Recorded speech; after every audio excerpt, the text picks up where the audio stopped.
കൂട്ടുകാരെ, നമുക്കൊന്നൊരു ഇഡ്ഡലി ഉപ്പുമാവ് ഉണ്ടാക്കിയാലോ? ഇഡ്ഡലി ഇഷ്ടമില്ലാത്തവർ ഒന്ന് ഇതുപോലെ ഒന്ന് ട്രൈ ചെയ്ത് നോക്കണം. അടിപൊളിയാണ് കേട്ടോ. ഞാനൊരു 5-6 ഇഡ്ഡലി എടുത്തിട്ടുണ്ട്. അത് ചെറുതായിട്ട് കൈ കൊണ്ടൊന്ന് പൊടിച്ചെടുക്കാം. ഒരുപാട് ചെറുതായിട്ട് പൊടിക്കണ്ട, ജസ്റ്റ് ഒന്ന് പൊടിച്ചെടുത്താൽ മതിയേ. പിന്നെ ഇതിലേക്ക് വേണ്ട സാധനങ്ങൾ: സവോള, ഇഞ്ചി, പച്ചമുളക്, കറിവേപ്പില, വറമുളക്, പൊട്ടുകടലയാണ്.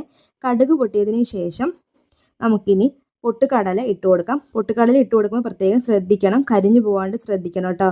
പിന്നെ ഇതിലേക്ക് പച്ചമുളകും വറമുളകും കൂടി ഇട്ട് കൊടുക്കാം. പിന്നെ കറിവേപ്പിലയും കൂടി ഇട്ട് കൊടുത്ത് ഒന്ന് മിക്സ് ചെയ്തെടുക്കാം കേട്ടോ.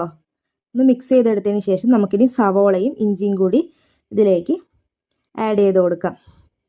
അതും കൂടി ഇട്ട് കൊടുത്ത് നല്ലോണം ഒന്ന് മിക്സ് ചെയ്തെടുക്കാം. സവോള ചെറുതായിട്ടൊന്ന് വാടി കിട്ടിയാൽ മതി. ലേശം ഉപ്പും കൂടി ആഡ് ചെയ്ത് ഒന്ന് ജസ്റ്റ് ഒന്നും കൂടി നല്ലോണം മിക്സ് ചെയ്തെടുത്തതിന് ശേഷം നമുക്കിനി പൊടിച്ച് വെച്ച ഇഡ്ഡലിയും കൂടി ഇതിലേക്ക് ഇട്ട് നല്ലോണം ഒന്ന് മിക്സ് ചെയ്തെടുക്കാം. അടിപൊളിയാണ്. എല്ലാവരും ഒന്ന് ട്രൈ ചെയ്ത് നോക്കിയിട്ട് പറയണേ. പിന്നെ പുതിയതായിട്ട് എൻ്റെ ചാനൽ കാണുകയാണെങ്കിൽ എല്ലാവരും ഒന്ന് സബ്സ്ക്രൈബ് ചെയ്തിട്ടാണ്. അപ്പം ഞാൻ നെക്സ്റ്റ് വീഡിയോയിൽ വീണ്ടും കാണാം. അപ്പോൾ എല്ലാവർക്കും ബൈ.